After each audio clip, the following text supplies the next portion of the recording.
American dream exists because I have lived it in this state.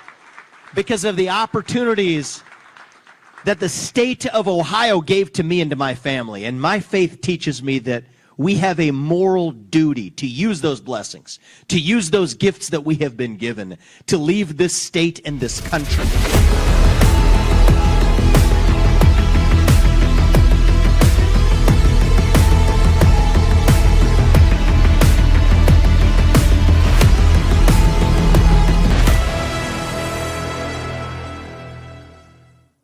Warning, this podcast is intended for mature audiences only. It contains adult language, themes, and humor. Everything said here is for comedic and satirical purposes only. It is not to be taken literally, and nothing in the show should be used as a basis for legal proceedings or real-world actions. Listener discretion is strongly advised. Welcome back, guys, to another episode of Slightly Offensive. Your favorite host, me, Elijah Schaefer. I'm in one of those sweater days. This is a sweater day today. We got a lot to talk about, tons of great topics. We're talking, of course, about the primaries. And as we mentioned in the last shows, we're not just gonna be like, touching on a small topic and then moving on. We're gonna be trying to explain in depth a little bit about the significance of what happened, how that affects you. Like, that's really a big deal. How does that affect us today? I don't live in Ohio. Plus, we're also going to be talking about the collapse of Daily Wire, the ongoing feuds of what's happening with Jeremy Boring, Candace Owens. It's kind of crazy to watch the entire landscape just sort of collapse before our very eyes and then wonder who's going to fill that void. And on top of that, I think the third topic we're going to go over today is about the UFOs. What is that? And why are only Zionist Christians given the inside scoop? Pastors, by the way, who support Israel. It's a very weird story. Tim Dillon, saying it's going to be a alien invasion that they're going to fake. But we drink some. This is disgusting. What the fuck is that? Who put that on my desk? Sorry, I always choke up when I talk about Zionism. It's just so beautiful, and I wish we were all Zionists. I love Israel. I just want to say that for the next few shows, I'm just going to be like, I love Israel. Yeah. We're gonna try to avoid too much Israel topics for unbeknownst reasons. However, join me today in the studio to talk about this guy. Put it up there real fast. This guy, remember this? It's disgusting. It's up there for a reason, not just to make you lust. It is, those like trans pictures that show you trans and you were lusting, and you're like, that's a guy. And they go, ew. Well, check this out. You might have been turned on by that, but it turns out that's actually the potential future governor of Ohio, a demon-worshipping Pajit Macron, third world anchor baby that takes his shoes off and stinks like masala. We're not talking about J.D. Vance's son. That's a different Vivek. We're talking about Vivek Ramaswamy today. Our resident producer for our show back, Georgie, welcome back. Hey everybody, it's Georgie. Good to be back. Fucking confetti lagged my screen. That's nice. We got to fix that. It's always lag. Hey, we need journalists. We need people to send me articles. Send me articles. We can get you writing for riff.com. If you're interested, if it's good enough, send me 2 articles on my Twitter page at Sith Lord Groiper if you're interested. We also need clippers. If you're interested in clipping for the show, please contact me. All right, let's get into the top stories for today. So first of all, we had a big win. We're supposed to be excited about this. Big win for the Republican Party in the primaries as Vivek Ramaswamy, who, by the way, was kicked out of the Trump administration for, quote, and I shit you not, for telling Americans that they suck and that basically third world immigrants are better than them because the Stacys and the Chads are too busy, I'll put it in modern terms, are too busy injecting peptides into their body while their students are eating curry and doing school. Once again, a third worlder saying, please, sir, let me tell you about your country and how I fit into it. Telling us that an American is you are a subservient slave. As men are checking out of education, realizing that there's not a path forward, they're telling us Indians are better than you, and that's why we need them. And I gotta say, watching Vivek's family celebrate his win in the primaries was shocking. Did you guys see this? That's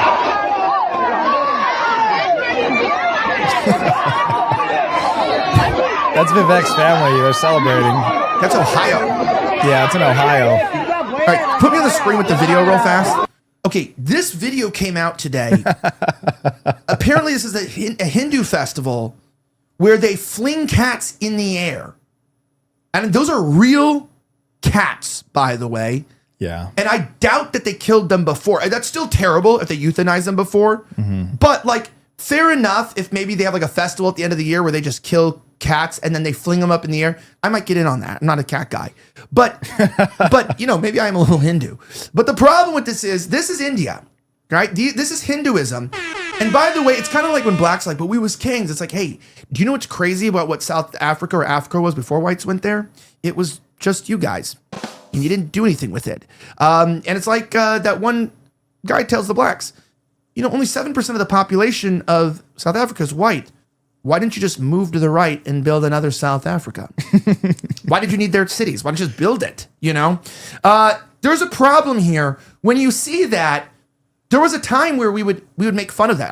Maybe it was 100 years ago, we were a podcast, and we'd bring like a fake stuffed animal cat, and we'd be like, look at this. And you tell people, no, I'm telling you the truth. You don't have a camera. They fling cats in the air, and people would be like, and like girls would like scream, and you'd be like, yeah, they just murder cats to celebrate their demons. And you'd be like, those are savages. And one day, your husband's gonna die in a war so that they can do that here, in this land where you live.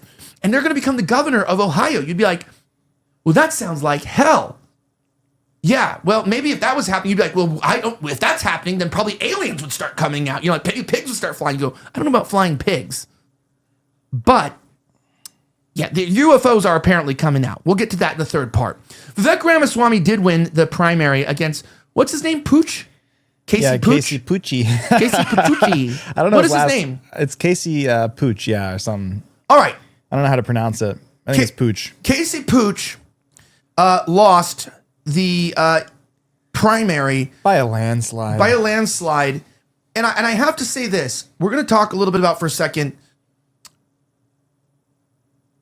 I like the guy. I know the guy. I think he's a good Christian guy. And I'm not going to talk about his morals, his ethics, or what he's doing. But I got to ask myself a real question here in the Casey Pooch versus Vivek Ramaswamy side note. Are Republicans losing so badly that we're putting in fake candidates that say the talking points, like the base talking points, have no chance of winning, but they start podcasts? They use the clout they get from the election to start a podcast. Because you used to have to like go get shot by black people. Hey, here, I didn't end up getting shot. They put a gun to my head. It's on video. You can check it out. Look at Fox News. Thank God for saving my life. Black guy put a gun to my head and pulled the trigger and it jammed. So there's that. You used to have to do that to like get on the news. Like, dude, I risked my life. Now you just tell people, I'm going to win Ohio. And then everyone's like, hell yeah, brother. Hell yeah. And then they lose really badly. And that's a real problem for us because it means two things. It means that America is just quite frankly with the boomers, the Gen X alive, not as based as people think. It's really not as based as people think. A lot of young people are very based and very red-pilled. You go try to talk about based topics on a date night. No girl wants to hear it. And that's not a good sign because they're never going to want to hear it. But, we have a real problem here that the neocons, the Zionists, the old guard, the globalists, all one and the same enemy, have captured our institutions. And they have all the money and all the power. And what they do is they take somebody like Vivek. And this is one of the most crazy things I've ever seen. Now, this has not been community noted, so I'm going to guess in some way this is true. At the Ohio State House, this is crazy because this looks like Africa. But the Ohio State House, they raised the Indian flag instead of the American flag. This is happening all over the country, though. That is America. Okay, never mind. And you can't tell from the beginning. You're like, oh, there's an Indian flag and there's a nice building. Maybe this is the nicest part of Jakarta. So there's this problem in our country, right, where Americans will see that, a boomer will see that, and they'll see a Somali flag flying. Remember Minnesota? They changed the state flag to look like the Somali flag. And boomers will get pissed off about a flag. They're like, damn straight old glory flies the way it flies. You go, you know who's hanging those flags? You know why that flag is changing? It's because of the ridiculous people they're importing. And they're, dude, I'm not a racist. You can be an American of any color. You can be anything. And we're in a real dilemma here. I saw a comment in the post, and it's true. Listen, I take your feedback. It was like, is this just becoming a pro-white show? It's always been a pro-white show. Why would we not be pro-white? To be pro-white is to be American, because to be American, fundamentally means that you're of European heritage, okay? That's what it means. That's what it's always meant. That's what our founding fathers meant. It's only been 75 years since that thing has changed, and only about 40 to 50 since people believed Reagan, you know? It's only been about that long. Our country was fundamentally different, and the problem with Vivek is Vivek supports the H-1B thing. That's the main controversy, is he believes in replacing you. And people say, so do you just hate Hindus? Do you just hate Indians? I'll be honest with you here for the older audience, and then I'll please the younger audience here. I'll please you. According to the internet, I'm very good at pleasing the younger audience. That's what they say. But you never start out as an American hating Indians or hating Hindus. This is kind of how they got us. We are the most benevolent people. White people are very benevolent. You know, we're Christian. We like to be nice. We like to be nice to tourists. The Bible says be kind to the stranger. It's like, oh, there's an Indian here. And you're like, oh, that's cool. I have an Indian kid in my class. Let me be nice as an exchange student. But you know what happens when you live in a place like Frisco, Texas? You find out that the immigrants today, which just happen to be non-white, aren't too keen on assimilating. And you know that the liberals know that, because they gave them their own terms, Indian Americans. I saw a post from a black guy in Africa. It was a real post, by the way. And he goes, I don't get it. Why are African Americans called African Americans, Indian Americans called Indian Americans? It was on a Vivek post. Asian Americans called Asian Americans, but Europeans aren't called European Americans. They're called Americans. Explain that. And someone's like, damn straight. Someone's like, yeah, you fucking retard.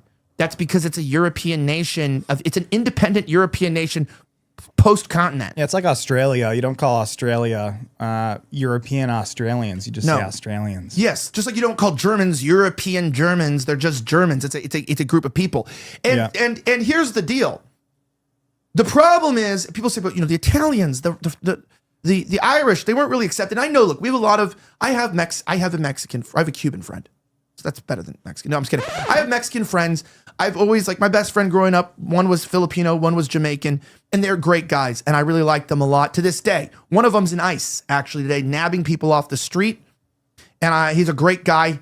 He's a little bit retarded like me, and I cannot believe after 2 months of training, they gave that guy a gun and a squad car and is letting him kidnap people. That's crazy. That's crazy. Anyways, I actually almost became liberal. And when I found out he was an ICE agent, I go, no offense to you, dude. I love you. But I was like, shit. I'm glad I'm not an illegal immigrant. I actually felt bad for a second. I was like, maybe that girl shouldn't have gotten shot in that car. Because now that I think about it, I don't know if 2 months of training, have you ever shot a gun? Ask me, you ever shot a gun before? Like, this is dangerous. No, I love you, dude. But, to be quite frank here, we do live in a country where you can have a Jamaican American. He's Jamaican Mexican American. And we always had some of those. And he's like a real patriot. He loves the country. He wants the immigrants out. He's been here for generations. And we were okay with that.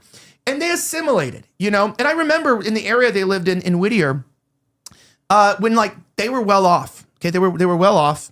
The dad worked really hard at the docks. The mom's the sweetest. The brothers are really cool. It's a great Christian family, and I love them. I'm just joking. We're friends, so we can make fun of each other. But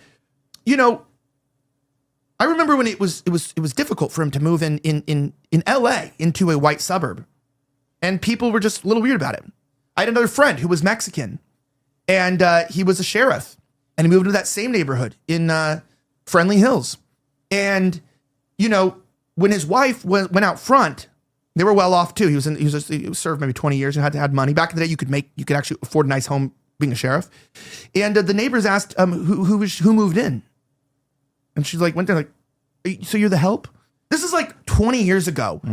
A Mexican woman that was well off moves into a LA neighborhood and people think you're the help. Or you're like this kind Jamaican guy who's gonna, he's not like some rabid like Negro or something. He's just a normal American, has a normal American accent, upstanding, good grades, kind of AP kind of guy. And people are like scared a little bit. Like people are like, there's the black kid. And then I remember some woman asked me, you hang out with the black family or something? I was like, what? I didn't know what she was talking about. 20 years ago, guys, this is actually about 15, 17 years ago. I went back to that neighborhood. It was all Hispanic. Okay, that's 15 years. 15 years. And the problem that's going on is I didn't understand why, and I guess they did redistricting where they bus kids into the local high school, Lucerna, and there's this whole thing. But the issue is, it's like people point to like Mexicans and they're like, well, dude, look, a lot of Mexicans in 15 years were able to gain wealth, were able to integrate. Look, now they're in the neighborhood. Isn't that what's happening today? Isn't that great? Isn't that progress? And I got to ask myself this, and I'm going to ask the boomers this. Am I happy that there are Mexicans in my country that moved from being ghetto to well-off and well-respected? Yes, I'm glad that they're not ghetto and they're now well-respected. But is the country better off with a Mexican neighborhood? That's the question, right? Are the Mexicans doing more for the country than the white populations who developed this country? Why have we not progressed as a nation? Why are we not developing? Because we are keeping white men out of jobs. Because we have discriminated against white people. So no, I don't suddenly hate my old friends. I don't suddenly see a neighborhood of Mexicans and go, I'm gonna, hate all these people and go call them, chuntis and wetbacks and I don't know. I'm not into that. But at the same time, I ask myself this: has the city of Whittier gotten better the more Mexican it's got?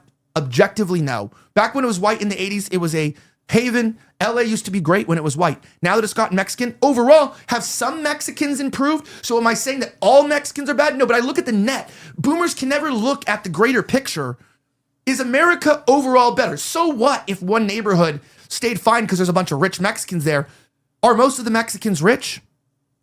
Why are there Mexicans there? Well, you brought over a greater supply. So, of course, a percentage of them, there's going to be more of them that are rich, right, that come over that are rich. So they're going to move in. And so you go, well, look, all the rich people Mexicans are great citizens. Like, that's because there's 10 million extra Mexicans. So, of course, 200,000 of them would be great citizens and contribute. But we got 9.8 million that make me scared to go out at night.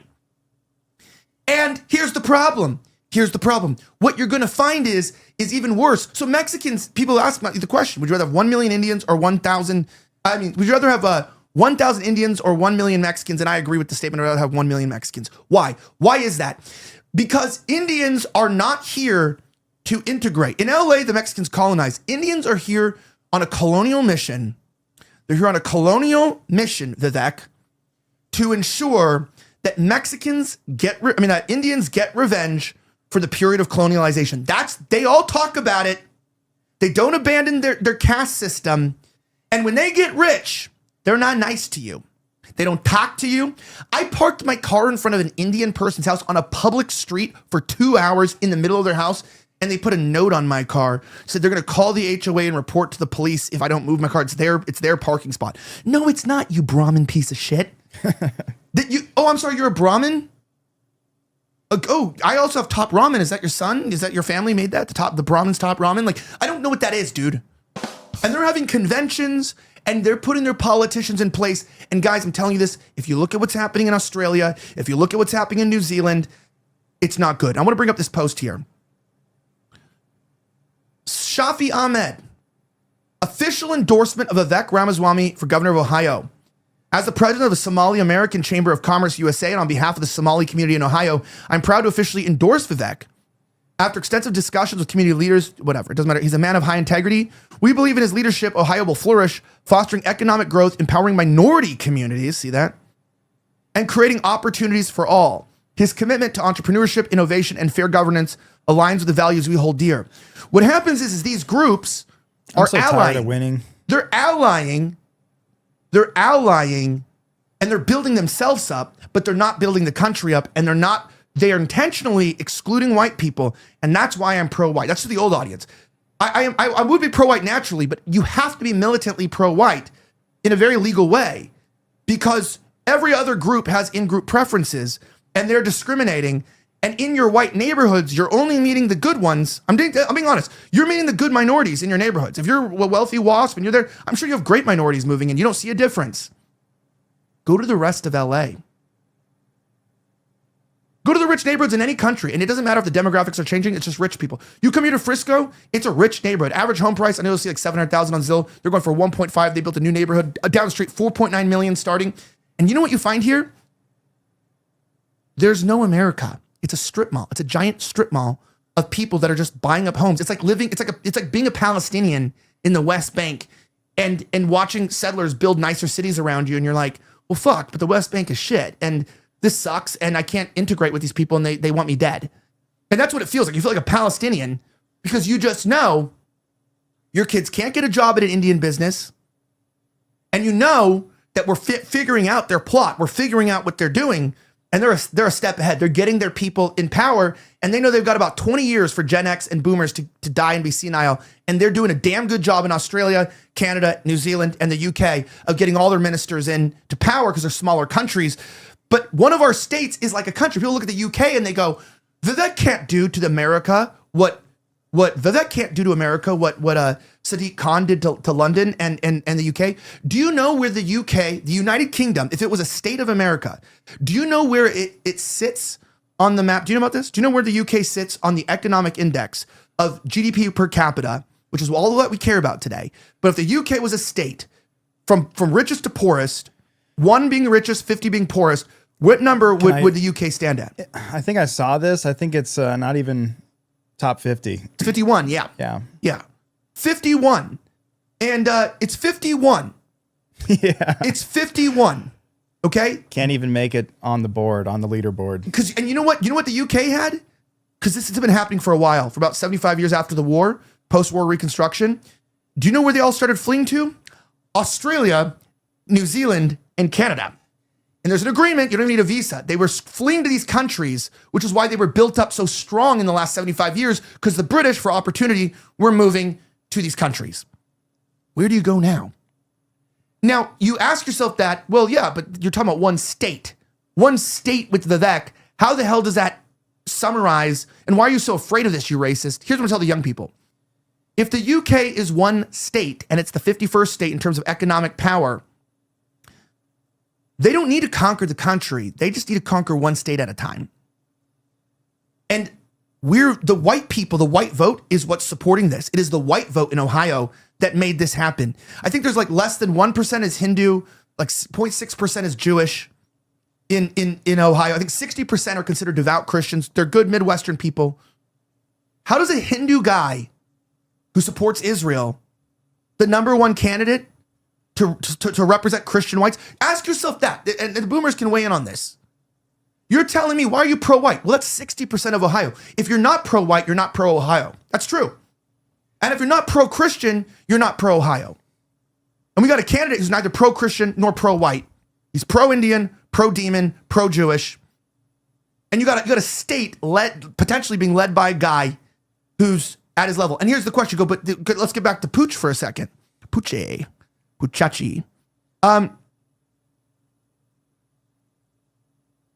There's one person that I know that has taken a really controversial take to this. And I know a lot of you guys watch this show because you don't like Nick Fuentes, and a lot of you watch the show because you do like Nick Fuentes. It's by age gap. A lot of the older people watch the show because him and I have a similar worldview, and I'm just like, I was married, but I've been married, I have kids.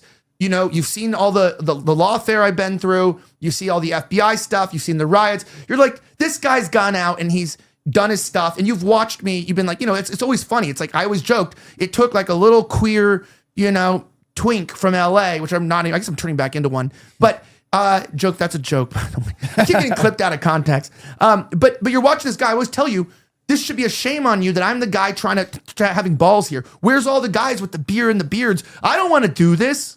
Yeah, Matt Walsh. Yeah, where are you doing anything interesting?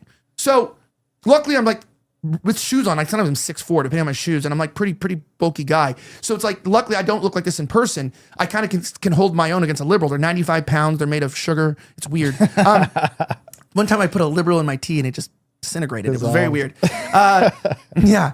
But jokes aside, I always said that this is a sign of a failing country. The fact that I'm a commentator now is a sign of failure. The fact that we don't have more individuals who are like more presidential, more charismatic. And guess what they've done? I know I'm effective because they've tried to destroy me at every turn to this day.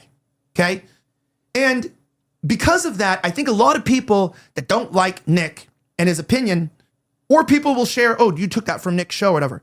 I'll be honest. Him and I both watch each other's clips occasionally, but most commentators, including Candace, anyone that does this full time, doesn't have a lot of time to watch full shows.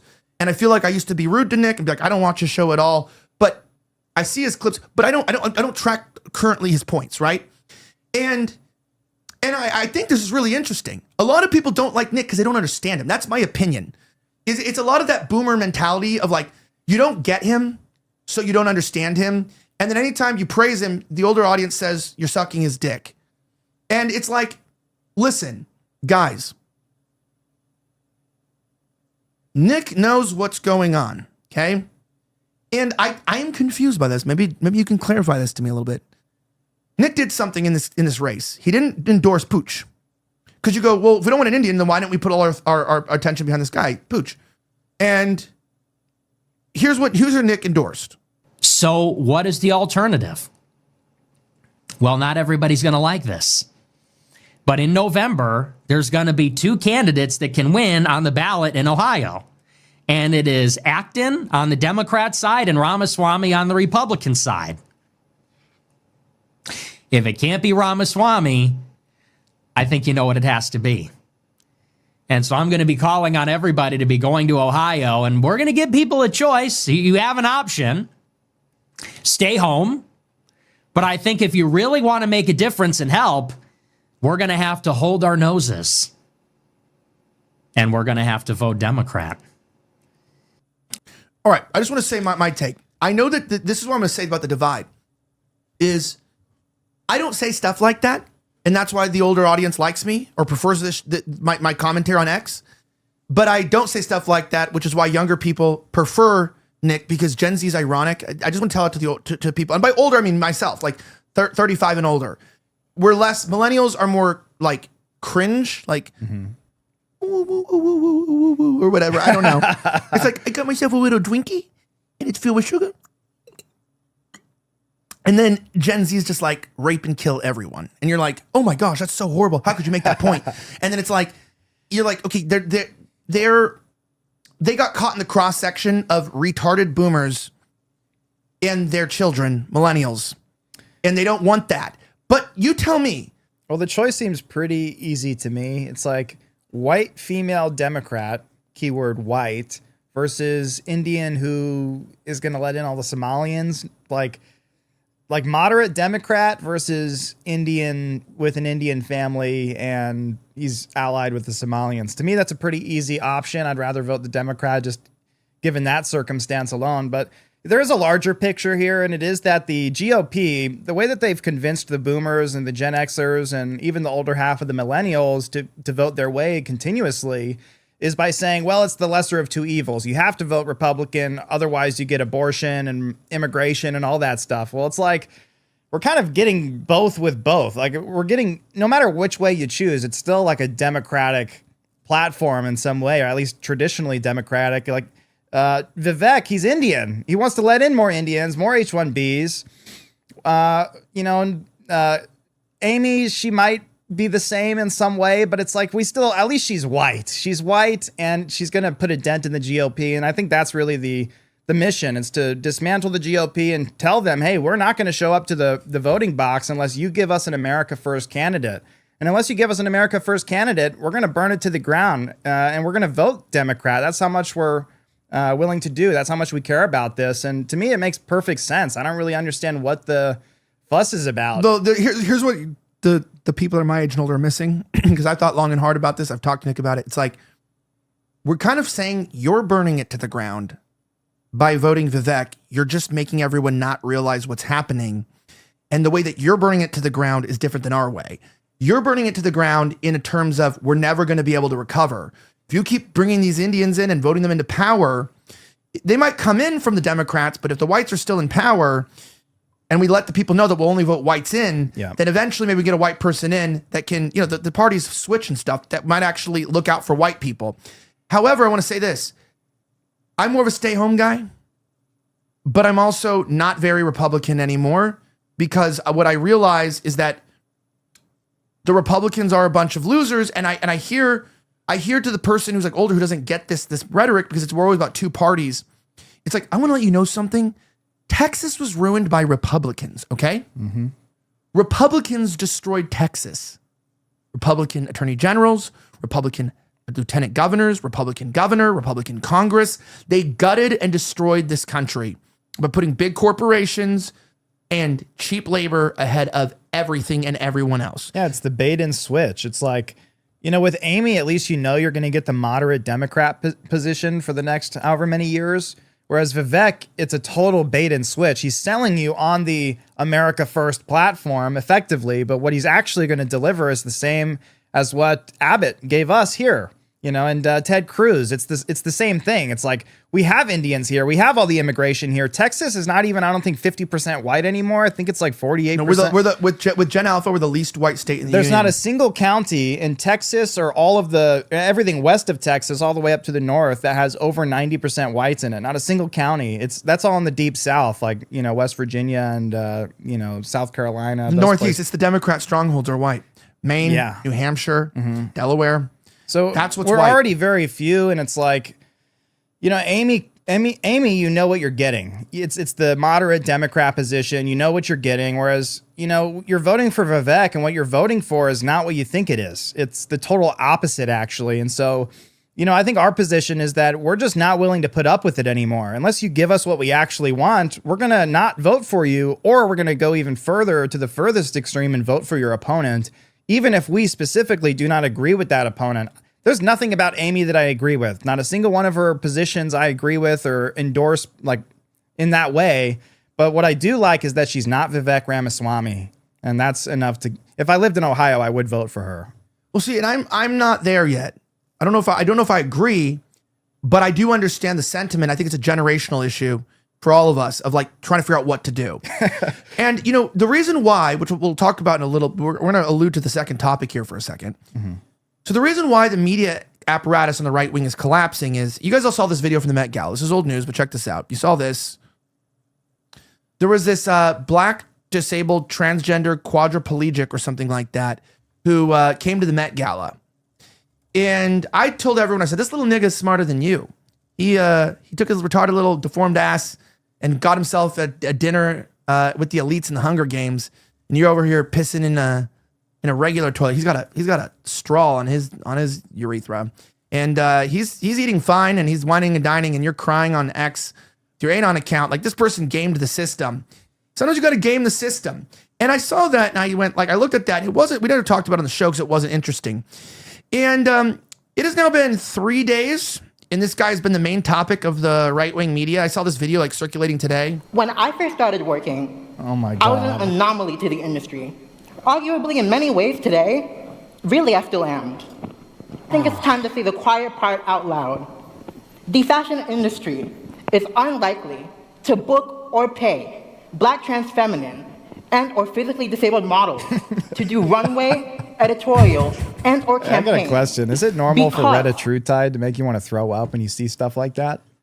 Because I do. I think, okay, you look at that, and I think we all, like, woke is not dead. They say woke is dead, but that's clearly woke is not dead, guys. Okay, woke is not dead.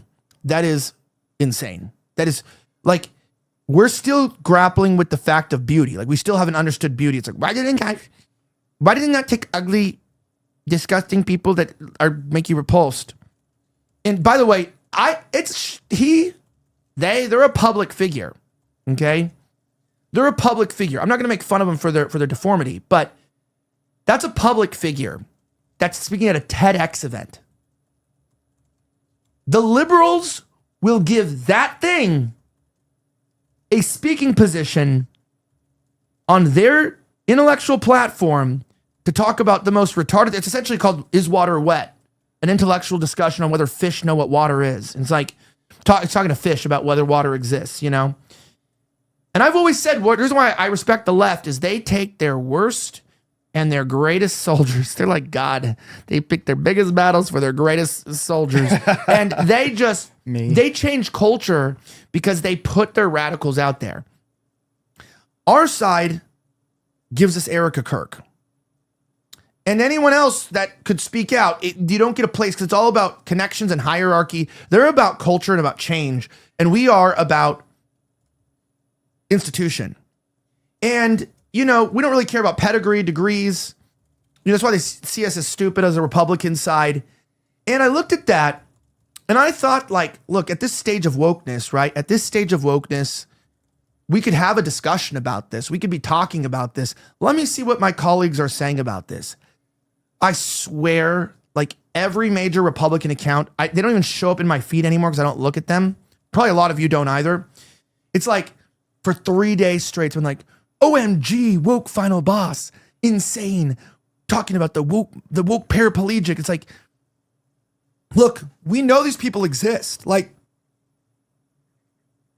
do you know what we talk about? We talk about the actual left. You know what the left talks about? The ideas that keep us weak. They ensure that they captured institutions, that they discourage white identity, discourage white nationalism, discourage white collectivization, demonize anyone who doesn't like immigration, make you seem hateful if you want to be around your own kind. And of course, they mock and minimalize Christianity. And we're over here like, oh, look at the wheelchair person. Oh my gosh. Show me again. Show me again. And our entire news cycle is just like reacting to the left's domination of culture. Yeah. And when we actually take power, which we have ultimate power right now, we get everything except for the Epstein files and what Trump promised us. And we get nothing.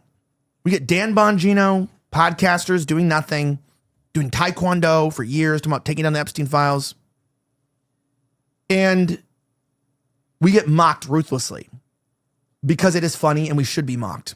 Because it's a shame. And I get back to this to clarify what I think Nick is saying here, and I might be wrong. He got into a spat with this Pooch guy. Okay? And I bring this up because he's doing what the left is doing, and I don't mean he's leftist. He's challenging the culture of the right. Mm-hmm. The left, that person you saw right now, I'm not saying Nick is like a retarded black transgender. That's not what I'm saying. Not everyone on the left that's radical is retarded. Some of them are very smart. AOC might be, they pick a lot of retards, but they also have a lot of very intelligent people. Hillary Clinton, very intelligent. Very intelligent. And they run her because they're telling people why. All Hillary's campaign was because she's a woman, because I'm with her. And we're over here like arguing GDP, and half the country's on fucking fluoride and SSRIs going. They're on Kim Kardashian time. Yeah, and they're like, I'm with her. And they can just do that now. Mm-hmm. They can just say, yo, I got a bitch right here. Vote for her. And everyone's like, oh, crying. And it's great. Well, it's because they care about optics. It's like they love their optics and they need to make sure it stays. Well, honestly, after the election, it was kind of all over the place. Now they've gone a little too far and it's hard for them to get the political victories that they used to get. But they were willing to push the boundaries, push the Overton window on their end. Because they have the institutions. So that's why they're lazy. It happens like this. They have the institutions. So they're lazy, just like Christian conservatives had the institutions for hundreds of years. Mm-hmm. And they just are like, oh yeah, we can just like let liberals be free. You know, but I think the argument that we're making about voting for Amy versus Vivek, it is kind of like this. Like the Democrats would be willing to do this and go this far and much further. Like this isn't really a radical idea. I don't see it as very radical. It's like Art of War. You read Art of War. I mean, it's pretty simple. I feel like. You know what it does when you show that you can put that person on a stage, and when you can put a transgender in office and those kinds of things and get a black, it shows our ideas win, and we can change. We can do whatever we want with this country to retain power, and we're going to do it. And the right takes their people that challenge the right, and they go, just laugh at the left. That doesn't help us. Yeah, but it seems like ideas just aren't enough anymore. It's like the ideas themselves aren't enough. You do need the optics. That's why clavicular is such an important phenomenon in our culture, because he got men to start thinking about the optics again. And Nick, he does the same thing, but in a political style. You know, and it's like having Vivek run. This is the core issue of the GOP. This is why we're losing. Is having people like that represent us is why we keep losing, and we're never going to win if we keep allowing it. I think it just makes sense to me. Well, he said this. We'll see whether you agree with it or not as the audience. But shout out to the SOBs. Someone real fast before I show that in the local. Someone said a big super chat. Shout out to. Let's see, where is this at? Shout out to. There it is. Shout out to Dusty Tard. Send a super chat. Let's get a round of applause for that. This was her. She said, why don't we do what they're doing? And why don't we just try it? Is that you? Yeah. Why don't we just try it ourselves? Yeah, it's smart. There we go. Now that's an idea. Now that is an idea. Now we're thinking, people. That's an idea. Yeah. This is how we need to think. That's actually smart. But you know what our version is? You know what our version is? As simple as letting Nick speak as a headliner at Turning Point USA. Yeah. That would rock the political spectrum. For sure. And you know what the left does? They're okay of losing a little control. And you're going to find that the average Democrat, like institutional Democrat, is not very progressive, actually. They're not. And there's a fight in the Democrat Party to keep the progressives controlled. When they almost lost control of the progressives with Bernie, they just took it back. They just cheated in their own DNC. They just cheated. But now we're not. Socialism's too far. We're neocons. We're not going to do that. Sorry, Bernie, you're not going to win. And they just stole the primaries from him. And our people are like, because if you put retards in the progressive side, you can outsmart them. And the left outsmarts their own retards. We just mock their retards, and we take our smartest and we call them white supremacists and Nazis. And the Republican Party is so ashamed. You know why they do all that? They're afraid what the Democrats think of them because they're afraid of how they look in the media. Because the institutions will make you seem like a bad person, and people are into politics to look good to people, and we not to make a change. We have a relevant clip. I have it highlighted in the script here. It's the Marco Rubio clip, and this is what he thinks about what America First is and what America should be. This is your lesser of two evils right here. Your lesser of two evils for you. For America at a time such as this. My hope for America? And how do you personally deal with that? Yeah, look, I mean, my hope for America is what it's always been. I think it's the hope I hope we all share. We want it to continue to be the place where anyone from anywhere can achieve anything, where you're not limited by the circumstances of your birth, by the color of your skin, by your ethnicity, but frankly, it's a place where you are able to overcome challenges and achieve your full potential. I think that should be the goal of every country in the world, frankly, but I think in the U.S., we're not perfect. Our history is not one of perfection, but it's still better than anybody else's history, and ours is a story of perpetual improvement. Each generation has left the next generation of Americans freer, more prosperous, safer, and that is our goal as well. Wrong. But it is a unique and exceptional country, and as we come upon this 250-year anniversary, I think we have a lot to learn and be proud of. Hey, ChatGPT, is Detroit and Chicago safer since we've welcomed everyone to our cities? Is New York a safer place? Are we more LA prosperous? Is this generation more prosperous than the last generation? For even $200 a gallon. He said, doesn't feel that way to me. He said $200 a gallon. So this is your lesser of two evils lying to you in your face, and you're saying, well, you can't vote for the white Democrat. God forbid you vote for the white Democrat. Yeah, I don't know about that one. I feel like it makes a lot more sense than voting for Vivek, who is the arbiter of these ideas. Like he is the quintessential Indian. He is the guy. He is their guy that represents the new wave of the GOP. Well, I'm just not willing to let it get that far. I'm not willing to vote for that. I'm not willing to support that. And I think, even just taking a vow to not show up at the polls, it is kind of doing yourself a disservice, because what do you actually want to achieve? I don't think it's just to step back and wait for your country to fall apart. You want to take progressive action. And, in this case, the progressive action is ironically voting for the Democrat. Dude, I have a good shirt. Say no to GOP, something like this. Say no to GOP, say yes to GLP 3. That's the name for it, Red True Tide. Yeah, really. I'm more of a GLP guy, not a GOP guy. Guys, every year you can just lose weight in like a few months by just injecting yourself with something that costs a couple $100. It's pretty cool. Yeah, it's working for me. But some big super chats here. $20 from Biden's taint. Said woke is simply tikkun olam, social destruction disguised as social justice. Also, I found the genre of your intro music. It is dark wave, cold wave. That is true. Also known as synth wave. Biden's taint also said $2. Said tikkun olam is part of the Talmud. Wow. Well, that's not good, is it now, folks? That's not good at all. But so we've got about 3 competing voices for the microphone today, and it's Tucker, Candace, and Nick. Yeah.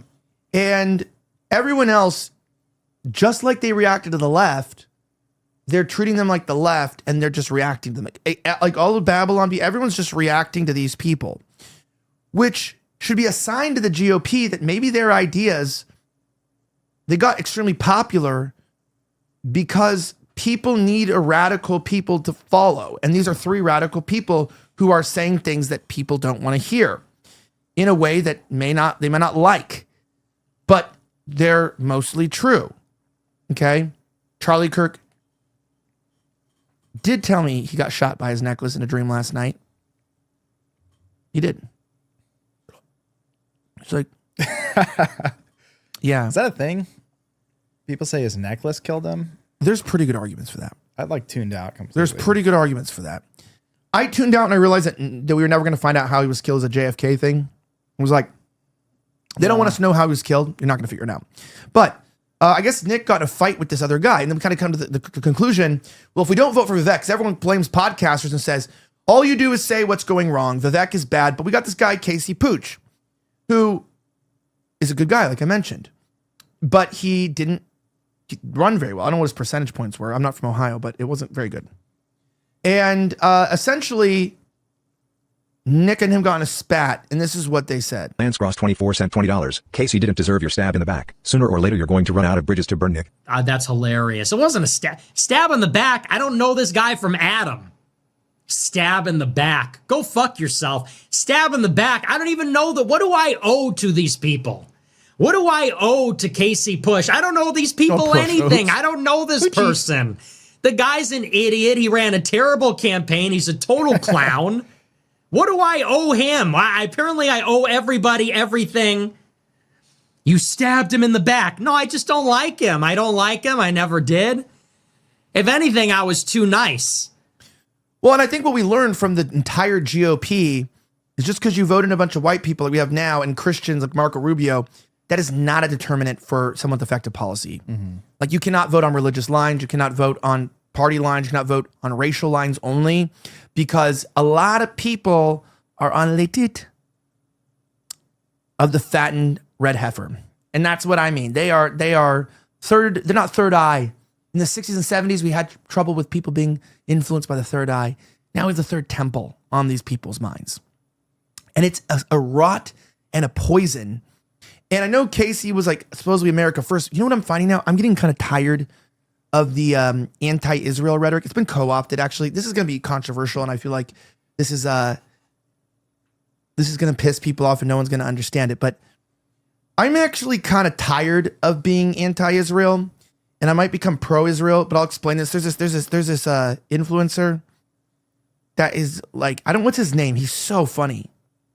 That one guy showed you, he's like, I don't know. He was like, I just see his clips. He's so good. He goes, you know, guys, the red pill was wrong. And he's like this looks back. He's like, the red pill was wrong. You know, everybody's like, oh, you gotta you gotta be the bull. You gotta be the bull. You gotta be the guy that fucks her first. And you gotta steal her from her boyfriend. You gotta have sex with her. He's like, you know what's really respectable? It's being the cuck. Because the bull, that's Chad Champion. Because like the bull just gets her body, but you get her heart. You get her emotions. It doesn't matter how many men she's been with. She's a woman. She has her own rights. And none of those men got her for who she was. And she might have slept with 100 guys, but you get in that chair and you have conversations and you get to experience something those 100 guys didn't. And you're like, that's funny. Like, that's fucking, and everyone was freaking out about him because they're like, what do you mean be the cuck? And it's like, dude, you know what? Because like, how many times do you tell guys, don't be a cuck, be a Chad, versus it's like, you gotta, men tune out. So eventually you gotta start saying crazy shit that's smart to get men to tune in and think, right? Sometimes you gotta go a little smarter. That's what I think Nick's doing. It's like, you gotta speak in a different way. Men like esotericism. They like philosophy. They like the idea of like, you love the statement when you don't hate it when someone tells you. Like I was talking to this guy I know today, and I'm not gonna say anything, but he was like hooked up with his first girl ever, and he called me. That's all I'm gonna say. And I said, like, you want me to give you like the purely biblical advice, or like you want to give me like, do you want me to give you the degenerate advice, or do you want me to give you like the bro kind of like mentor advice here? And kind of went with more of like the mentor advice, so the balance between the degenerate and the biblical, because the biblical is like, you say all the right things, like I'm talking about Protestant, evangelical, non-denominational. You say all the right things, but everyone's sinning anyways, and there's no accountability, and you just got to be like, brother, it's like, why are you crying in worship? And it's like, because you got a massive porn addiction, and you're secretly bisexual or something, and then the guy will tell you like, bro, I'm just dealing with my demons, and God's helping me fight. And you're like, what the fuck does that mean? Are you a part of the UFO exposure? What demons? What are we talking about? And those people have the same sins as the degenerates. They're just masking it with self-righteousness, and they'll give you the shittiest advice. You'll never get worse advice from a non-denominational Christian who acts like they don't sin. I swear to living toast, because I'm not going to swear on God. I hate it. And that's why a lot of people fall away from Christianity, young people, because you get into its emotionalism, and then you can kind of go on emotionalism for a couple years maximum, and then you do fornicate, which is natural as a guy, and you do something natural. So that's a degenerate, argument. Well, it's natural. It's like you do something natural, and then they tell you like, dude, give it to God, dude, and like, shut the fuck up in here. We don't talk about sin. Like, just we're here to feel good. And it's like no one wants to hear it. So guys are checking out of Protestantism and evangelicalism stuff because they're telling you what you need to hear to feel good. And guys don't want to feel good. Guys want to feel like shit and die. If you don't feel like you want to shit and die like half the time, you're not a man. And I don't mean you stay that way. And again, guys will always be like, dude, I got out of that's not how to live, brother. And you're like, I didn't say your entire life. I'm just about like when you're developing and growing. Maybe in your 50s, you figured it out. But like, you're going to go through seasons. And, people are going to die. What? Your wife dies at 50. You're not going to feel like shit and want to die? Come on, man. I'm not saying you got to be like a pussy. I'm saying it's just true. And then you get the degenerate. This is why a lot of people become one or the other, become like Protestant or degenerate, because you get the degenerates that would give him the answer. So the Christian would tell the guy, hey, bro, go repent to God, cut her off. You're fornicating or whatever. Don't talk to her. God says, do not fornicate. Your body is a temple of the Holy Spirit. He gave one rule to the heathens. He said, put no two rules. Put no other gods before me and stay away from sexual immorality. And it's like, okay, cool, man. Is water wet? I know. Oh, you mean you feel a little, you call it guilt? I call that post-nut clarity. I know what that is, buddy. Everyone's like, ew, you're done. You're like, ooh, get out of my house.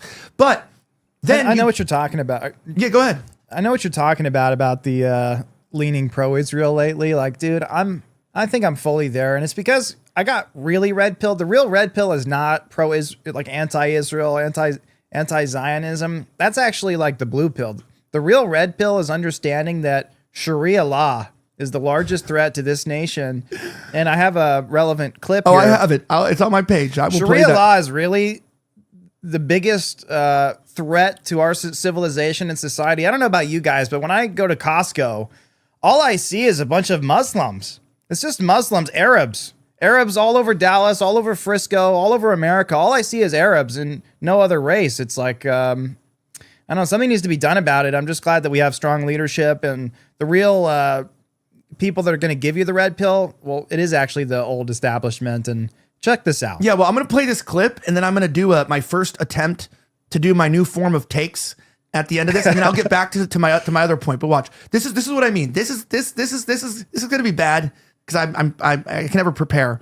Here's my take to this at the end of this. Are you ready for this? Guy says the second question is, will you use your office, your powers to do everything you can to stop Sharia law from becoming Attorney General of Texas, by the way, the state of Texas and the United States of America? Yeah, what are you going to do? Glenn, and this is probably the single most important issue we face. And you and I have talked about it on your show. Attorney we are General, big believers and staunch biggest defenders, state, by the and way. we'll die on the hill Second to or third. defend our rights given to us by God that were codified in the Bill of Rights, but they're not given to us by the Bill of Rights. Right? I think it's really important. People need to remember that. Right? They are our rights. And our Constitution was the first document to recognize that and put it down in print form in the Bill of Rights. But absolutely, I'm going to stop the advance of the Islamification of the state of Texas, the Islamification of the United States. This is a political ideology masquerading behind the First Amendment in order to carry out a jihad against the West. And again, I'm not judging any one individual. I am judging a movement that wants to destroy Western civilization, as Charlie Kirk. All right, here's my take. Watch, you see that? You go, I know people always say like, oh, that's so dumb. Like the Islamification, that's not our biggest issue. I actually disagree with that because if you think about it, the Hindus and the Muslims have been at war for like 1,000 years. Yeah. And it's like, how are we going to keep the Indians feeling safe on their way to Costco when there's a mosque right next to us? The Jews have only ever helped us by lending us money. It's like, thank you. Can you start saying thank you, please? Yeah, but you say this. This is what we just kick them out. They give us all this money and then we kick them out of our countries. Who the fuck are we? Exactly. I don't think it's nice. You ever gotten money and said, hey, fuck you. Your mom give you money and you go, you know what? You take good care of me. You give me everything I need. Get out of this house. Get out of my house. You don't kick your mom out. You don't kick your dad out. And also with this, what do you think the Hindu Americans, what do you think the Indian Americans feel like going into Costco and they have to see a mosque? Think about the race wars for the Indians. Think about little Vivek. Think about how J.D. Vance's son is going to feel growing up in an Islamic society. And you know what? This is what you say. I'm just going to say this. And how do you feel if you had a Vishnu statue in your city surrounded by mosques? How would that make you feel? Yeah, how would that make me you feel feel? Very good. I just want to worship Vishnu in peace, not around all these Muslims, all I guess I can't say that word, but Yeah, I'm going to tell you this, though. I'm going to be completely honest. I'm just going to get personal for me, and I really don't like to talk personal stories here. I've been told it's getting me a lot of trouble, but I just want to be personal here. My neighbors are Indian, okay? And they celebrate Diwali and cat throwing in the air, and they've been celebrating Vivek by throwing the cats in the air.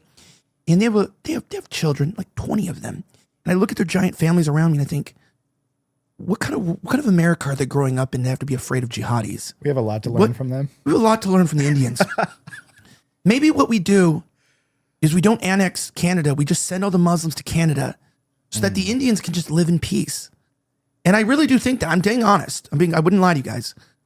What would Vishnu do? We don't like bracelets. What would Vishnu do? We all need to ask. Yeah, we all need to ask ourselves a question. Every time you're about to sin, what would Vishnu do? And no, what I was going to say, I'm going to go back to my other point. But my point is that sounds ridiculous. That's literally what Republican politics is right now, and it's freaking hilarious. And we need to exaggerate it. It's like we need to capitalize on everything that. is, how does the economy affect black people? That's what they always say. Like, blacks are doing better than ever. And you're like, that's not me. Hi, we make up 2/3, 3/4, depending on which state. Sometimes 90% of each state. We founded this country, and you'll be Christians. Christians. These are all Christians. The Republican establishment are Christian, but they're Christians, and they're always like, but Mexican Americans are growing up. You're like, that's great.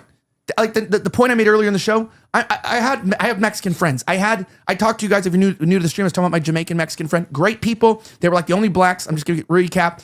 The place is almost entirely Mexican now. I'm glad some Mexicans are getting ahead. You know what I'm not seeing?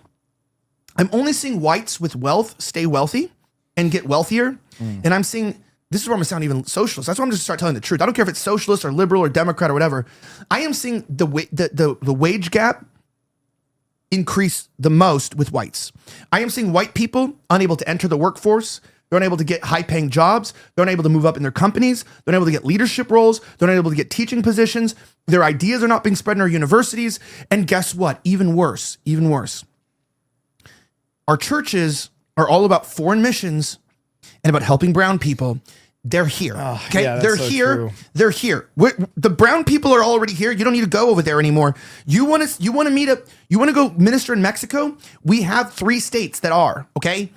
You want to go? You want to go minister to Asians? Go to California. 75% of all Asians in America live there. It's like, yeah, but we want to minister to like India, and it's like, come to Frisco, buddy. Go and door knock here. They're here. And where would Christianity benefit Indians the most? In a Christian nation. And I'm saying this, like, you actually want to fix the problems in America? I would respect non-denominational Christians more if there was massive missions to reach the minorities here, kind of like Jehovah's Witnesses or like Mormons. I respect those people. We talked about this with my dad the other day about respecting like how people give Nick shit for like saying he thinks Stalin's cool. And they're like, oh my gosh, that's horrible. And it's like, no, Genghis Khan is objectively cool. I don't support him like raping people and putting people on pikes, but like he conquered the world, and like 1/7 of all people on the earth are his descendants. He's a really cool figure in history. And I'm going to say this: I don't want non-denominationalism to spread, but if you believe in Jesus Christ and Christ crucified, a lot of people do come to Christ in our country through non-denominational, and they end up moving on to Catholicism or Orthodox and move on to the church. And I think it's a great gateway.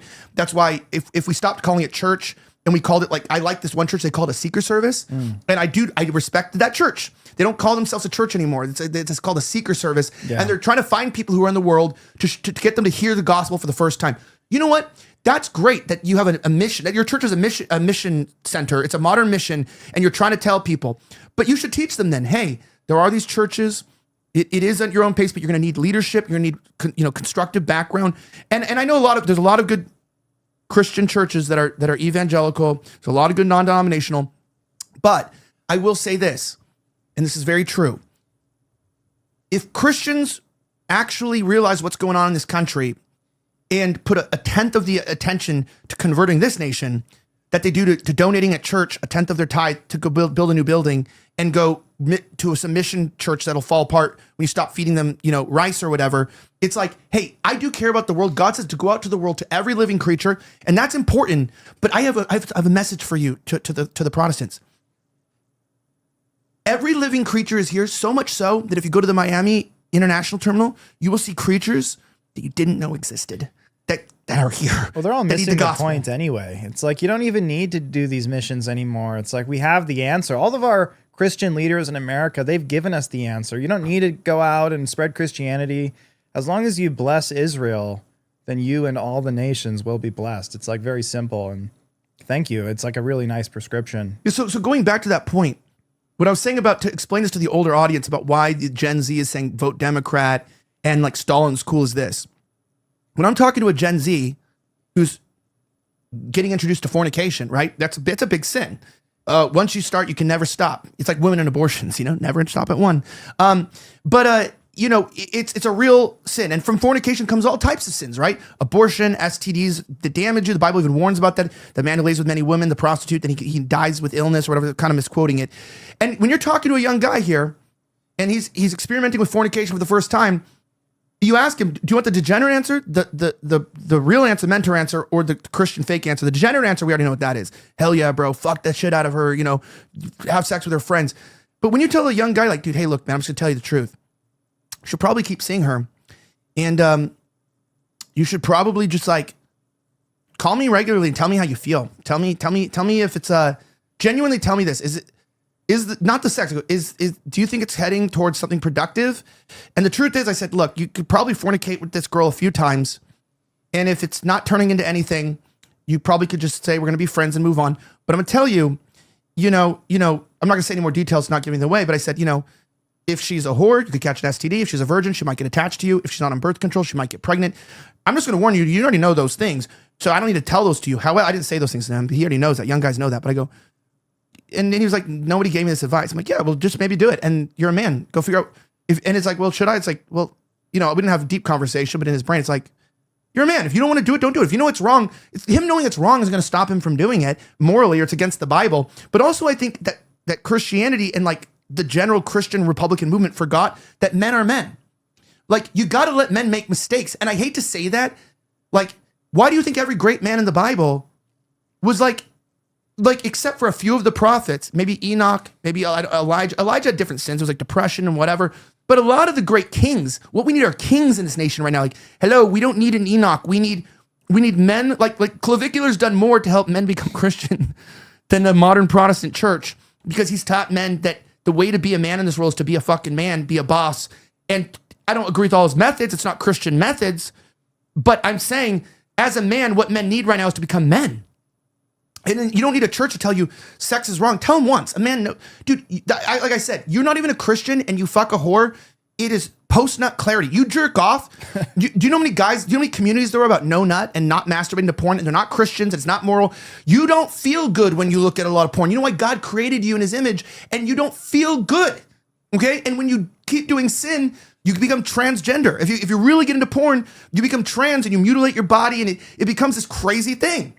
And we realize that. And a man can look at society and just go, wow, all my friends that look at a lot of weird porn are like becoming gay and trans, right? And that's what we need to point out to people, is saying, hey, I just want to warn you. Hey, look, dude, I want to let you know something. Now, I'm not going to tell you porn's bad. I'm going to tell you this. Look at the people who look at a lot of porn, and look at how their lives are, and just look at it. And even if you mess up, God can redeem you. But I feel like in politics, my position is I may not be taking the Republican side, vote Republican or Democrat. I'm telling you, and I think Nick's maturing in this. I think Nick's maturing. He's like, stay home or vote that way, but don't go this way. Mm-hmm. I could tell my friend that. I can go, look, you can either stop completely and do the Christian way. You can either do it the normal way and figure it out, but don't go down the degenerate path. Basically, don't vote Republican, because that's destroying our country. And that's what they're trying to communicate to people, is like the problem is with degeneracy, you end up getting numb and you get blinded to your own sin. You don't see the destruction it's causing in your life until you lose the marriage, until you lose the house, until you go to jail, until you get fired from your job, until this or that. You don't lose until you see that. We need men to shape the culture. And I think that the liberals focused on culturizing their youth and creating, they're not political. They're just into the culture of liberalism. So all they have to say to get their vote is vote for her. We need to teach men how to be strong men. And not all of them are going to be conservatives, because right now conservatives are gay and they're losing badly. Conservatism means being a bitch. And it essentially means be weak, shut up, let your wife run your house, stick in the marriage for the kids, be okay that blowjobs stopped. Don't try to make your wife have sex with you, because that's rape. And, oh, your daughter wants to dress like that? Well, she's young and she's experimenting. And your son's, it's like, hey, we need to tell people, be a man. That's why people say, why do people say don't get married? It's the same way. It's like, if you're not going to try to do it right, and I'm not going to go into my personal life, but like, I wish some men had told me what marriage was. And I'm going to tell you this right now. As a guy who's married and now divorced, and I've talked to a lot of divorced men or divorcing, I don't think one man ever in the midst of any of and every relationship's problems ever gave me good advice. Because I'm not going to explain it right here, but there's one reason that I believe was the turning point that I got divorced. And every time I brought that up to people, and it wasn't this, I wasn't saying I was innocent. I was saying, hey, I think I can save my marriage, but I got this problem and it's stopping. It's it's a dual problem. No man gave me good advice. Now looking back, now that I'm divorced, it's too late. I'm looking back and I'm going, shit, if I had just done that one thing, I could have fixed a lot of things and my kids could have grown up in a 2-parent home. Now I live with the consequences, and I have to tell young people this. It's like, I've lived with the consequences of voting Republican and expecting the world to change. And so I may not be telling people don't get married because I think we should have kids and we should get married. I'm just telling us, hey, we might be in a period now where not getting married and getting married both seem like bad options. And I'm not going to tell you what to do, but I'm going to tell you what, if you want to get married, I want to remind you that there's an institution of marriage in a non-marriage centered world. We live in a world of porn. We live in a world of free access to drugs. Women have too many rights. Divorce laws are too lenient. You can't demand, like the Bible says, your wife to not withhold herself from you. You can't demand, and women have the same problem. I want to say this, similar problems.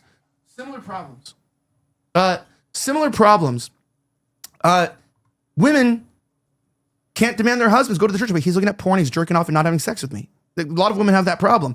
And men, that's withholding yourself from your wife to look at porn instead. I'm not putting the blame all on women. We need to get back to like, what is the functional problem in each area? Let's not think about whether marriage or non-marriage, Democrat or Republican. We need to get down to the fundamental problems of voting, fundamental problems of our primary system, fundamental problems of our financial system. And that's where they're scared, because when you get to that area, and I've noticed this, because I come from a very big liberal city. I'm from LA, and I've always have you noticed this? Conservatives can get along pretty easily with liberals, but liberals can't get along with conservatives. Do you know why? Because conservatives grow up in a liberal culture. And why do you think liberals don't make it out in the rural? Because rural is still conservative. A liberal can't make it out in the conservative culture because that's conservative. But our cities and our institutions in our cities are captured by liberals. So it's, how do we change the culture? And I don't know. But I'm going to tell you this. I don't know if you're watching this today and you're like black-pilled. I was black-pilled for a little bit. I was a little bit depressed for a second, actually. But everyone saw that. We have a choice right now. And I'm going to be careful to tell you guys what to do. And I think kind of telling you what to do is like, you got to start thinking better. And I was reading some posts from myself on Facebook from the 2016 election. Can you write a note that we should bring that up on a future show? Bring them up to show the evolution of like how you can grow in thinking. And dude, it was so cringe. I'm like, some people at my church just want to follow the left. And it's like, capitalize the left, because radical progressivism is taking over from Democrat perversion because the left is destroying us. I didn't know the entire time that the left and the non-denominational Christians I was around were equally destroying our culture in just a different way. And it didn't change. It didn't change. Both failed me, and I never learned anything. And now I'm determined to learn. That's what's great about being a man. Be a pioneer and learn what life is about.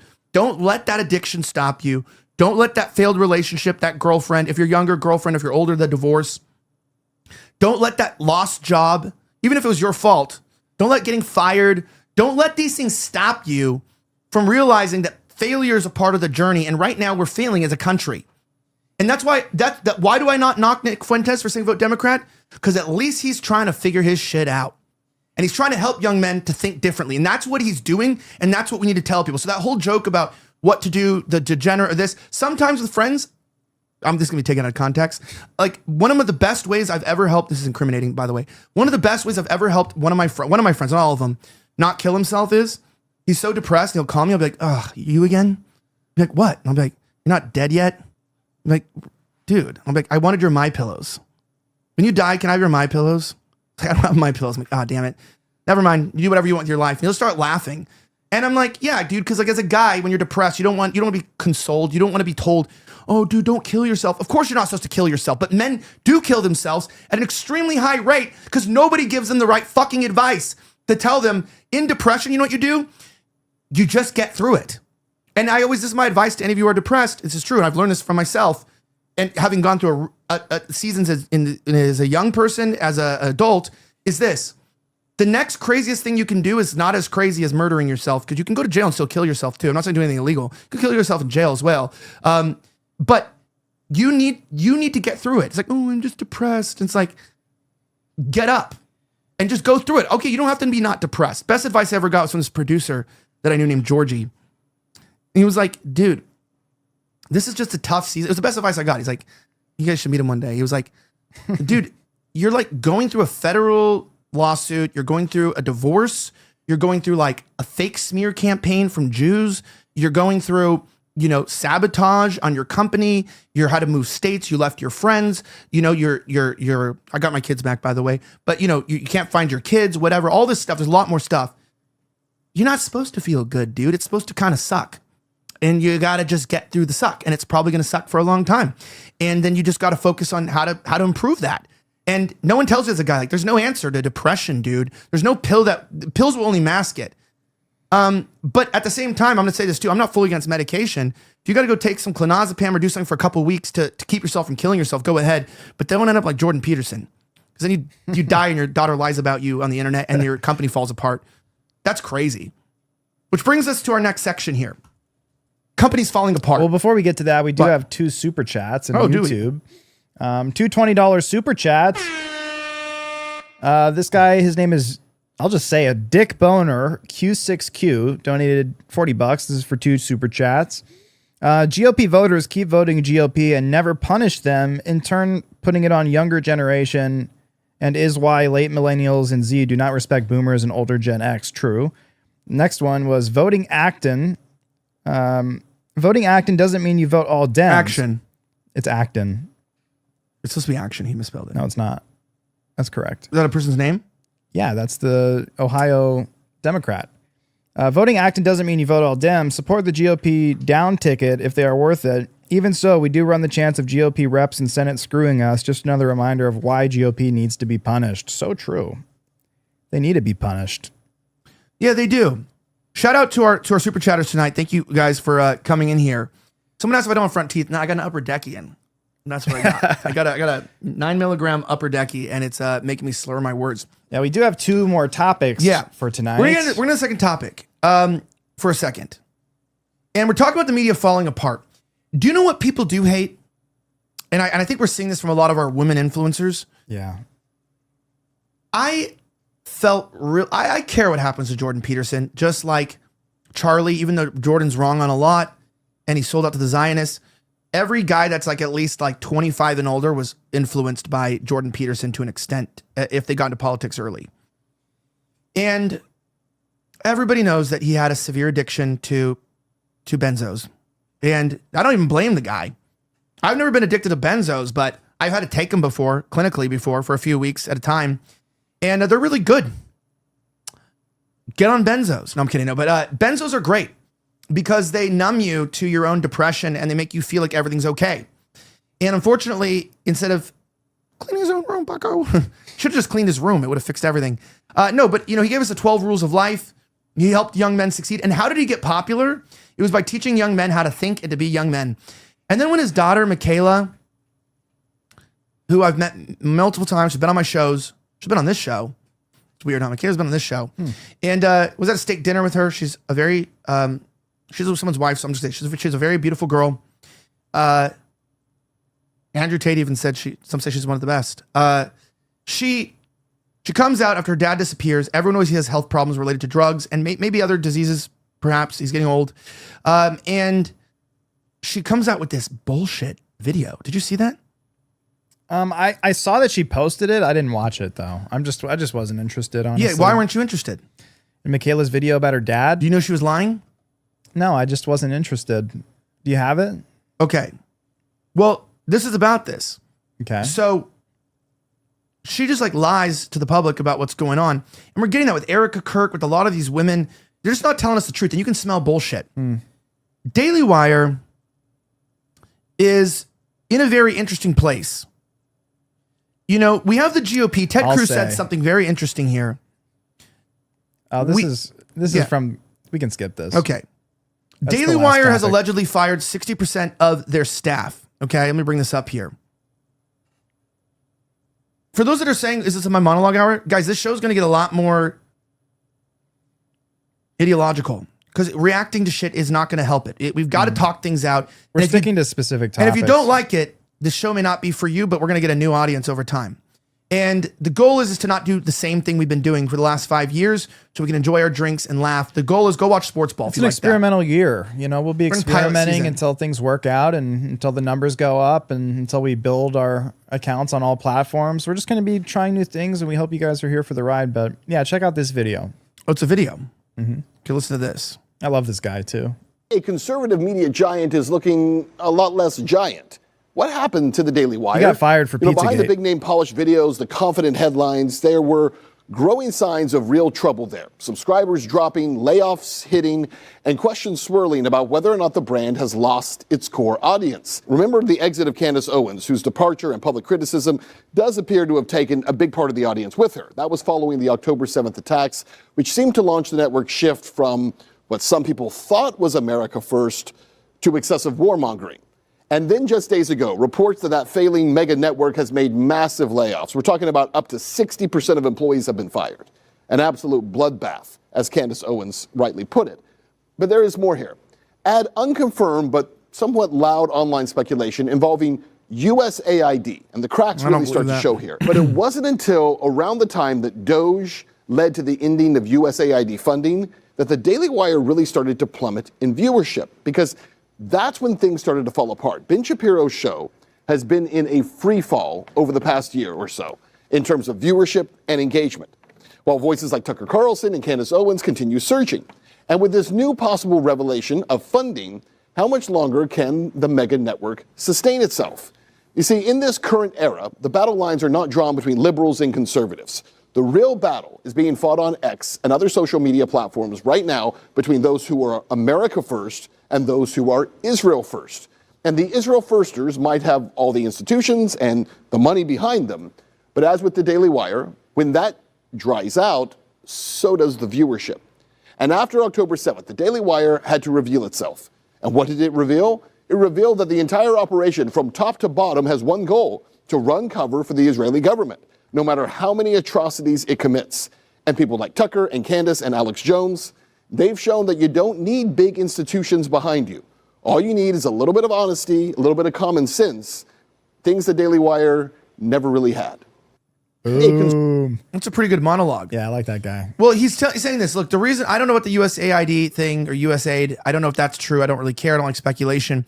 But what's happening is we're in a cultural shift. We are in a, like with music changes, we are in a cultural shift. And I think what we've noticed is people ask, why do people in 2007 look like they're dressed in 2022? Why does the music sound the same for the last 20 years? Why do television shows, why do we still like watching Friends and Seinfeld? And the taste for what new types of entertainment hasn't really developed. Why is it that the new Star Wars are not better than the old Star Wars despite technology advancing? Why are we not getting creative, The etc.? new show was great though. Well, yeah, but what's changing? And I think what people realize, we are changing now, but instead of going from a decade, we're going from like a 25-year period post 9/11 to a new cultural period where people realize something. It's like the Kardashians. Do you ever just realize things? Yeah, I realize things all the time. Life isn't better. It's not going great. Who was telling me it's going great? Oh, Ben Shapiro. Who's telling me now that it's amazing? Mark Levin.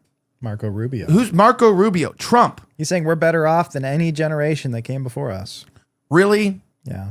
I'm scared to go to an LA Dodgers game to this day as a grown man. It's I can't scary. buy a house. Yeah, I can't afford a beefy 5-layer burrito anymore at Taco Bell. It's like $5.79. What the fuck? It was 89 cents. It was introduced to There's be no dollar affordable. menu at McDonald's anymore. Yeah. Why do I not recognize the country I'm in? And we have this real problem with Daily Wire where there is this fight online now where people are trying to understand, why are we going through a cultural shift? What is going on? Why is this happening? Is it because Candace Owens and Tucker are getting Qatari money and they have fake botted viewership? It feels a little bit like we're in denial, where people like the Babylon Bee are trying to cope with what's going on.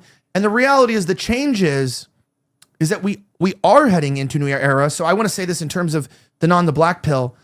The work we've all been doing has been effective. Maybe not in the way we wanted, but it has changed the conversation. And it has made people think, maybe, just like we realized the liberal institutions were lying to us, maybe the conservative institutions are just as bad or maybe worse. And that's tough for people like William, who just became like right-wing like 8 months ago, and now says he's not right-wing anymore. And I did laugh at that, but it actually made me think. I'm like, it's like the equivalent. It's like the equivalent of getting into a craze like Crazy Bones in the last like 6 months of it. Like, it's like you start collecting Beanie Babies or Crazy Bones, and then you realize it's phasing out, and you're like, maybe I'm not into Crazy Bones anymore. Maybe I'm into Beyblades. No, but something's changing. The things are changing. Now, Nick Fuentes says that actually it's not just the change. It's actually Candace Owens who destroyed it. Are we going to watch this, or no, this is not what it is? We can just summarize it, right? No, this is it. Yeah, watch it. It's fine. Okay. So he says, well, she's basically responsible for dismantling the Daily Wire. Like, she took the biggest jab at the Daily Wire, and ever since it's been a slow descent into irrelevance. So did Crowder, though. Remember that. But keep in mind, Candace is like on some level, a political enemy of Nick. I mean, they've been sort of going back and forth for years now. So him saying this, it does mean something. And yeah, just check it out. To give credit where it's due, I think this is largely due to Candace Owens. I think it is the media environment in general, which is to say that people are sick of the pro-Israel spin. The numbers don't lie. When you look at the podcast numbers on Spotify, on Apple, YouTube, even on Rumble, the biggest podcasts in the world, it's just not even close. It's only people that are Israel critical. That's it. If you look at any of the top 10, top 5 charts on Spotify, Apple, like I said, literally any one of the platforms, and you know the score, it's Tucker Carlson, it's Megyn Kelly, Candace Owens, Piers Morgan, Joe Rogan, Tim Dillon. All of these people, to an individual, are Israel critical. You could say at the minimum, a guy like Joe Rogan, I don't know that I necessarily describe him as Israel critical, but certainly he is not pushing the pro-Israel propaganda. And at times he has voiced skepticism. He's platformed people that are Israel critical, like Theo Von and like Dave Smith and others too. But the rest of the cast of characters, I believe they are now firmly on the Israel critical or Israel negative side. Tucker Carlson, certainly. Candace Owens, definitely. Megyn Kelly and Piers Morgan, definitely trending in that direction, especially this year in the past 3 to 6 months. And that's just where it is. And it's honestly a shocking development in my lifetime, because 10 years ago, it was totally flipped. The biggest media entities by far, it was the Daily Wire. They were the juggernaut. I think we talked a little bit about this on, maybe it was Wednesday or Tuesday, whichever day we talked about the SPLC. Let's get the next one on. There was a time when Daily Wire was literally... switch it. Okay, so Candace responded to this, right? Yeah, she did, yeah. Okay. Where is this? Okay, let me bring this up. So Candace Owens responds to this. It's not the same exact clip, but it's in the same vein, so... She wrote this? Okay, yeah, Candace says this. Django Unchained. Dude, she's like Django. She's like Django, killing everybody in the big house and then blowing it up. Look how happy kind of what it was, because she was there. She worked there. She was probably one of the top shows. And then she just exploded the whole house on her way out. Kind of epic. Can't lie. I'm going to glaze Candace Owens a little bit. I don't agree with everything that she's up to, but... Candace Glowens. You know, if she brings down the Daily Wire, then she's a patriot. True. And that's true. So people are crediting me, but do I actually deserve that? Django Unchained. Okay. So the question is like, why did she undo them? And I think what she did is we got this break now from we don't trust institutions. We're looking for real people. And I brought up the earlier thing about Michaela and Erica.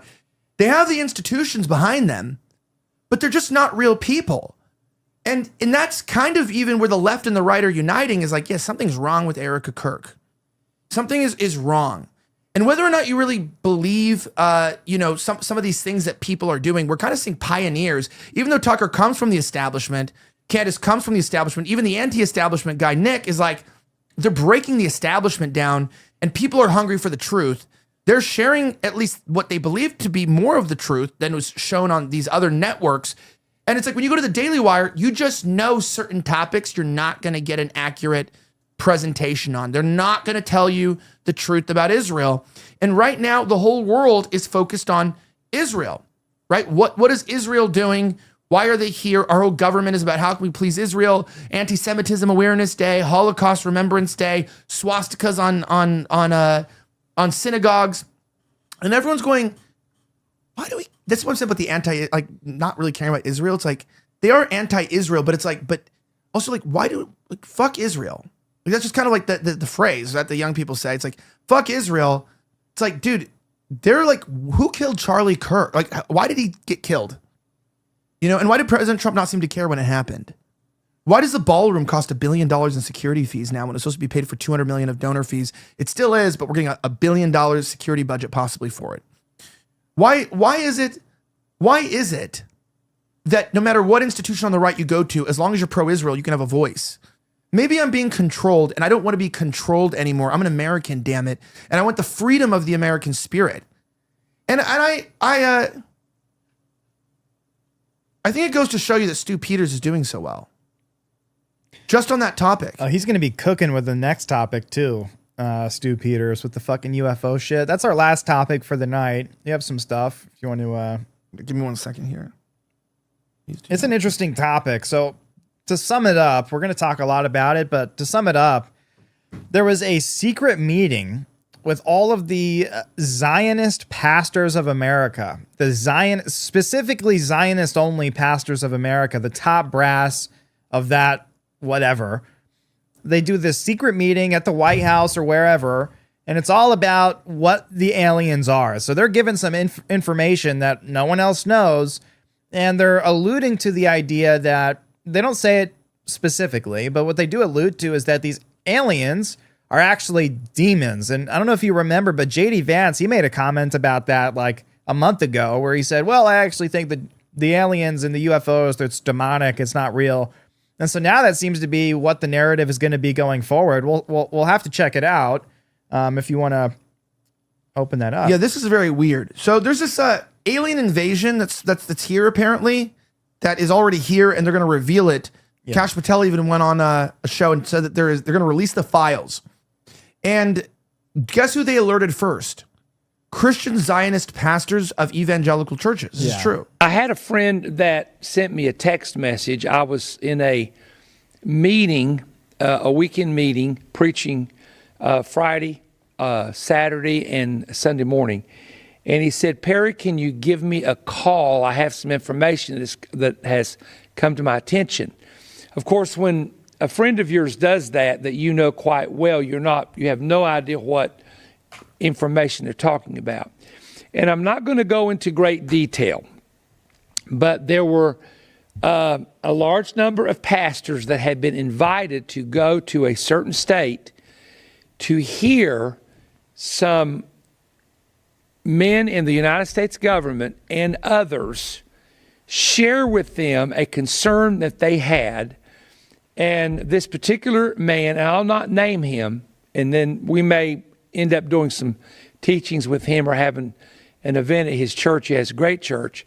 But he said, Perry, what they're about to release from what we're hearing, I love that. There's going to be a release concerning aliens. Eddie Bauer.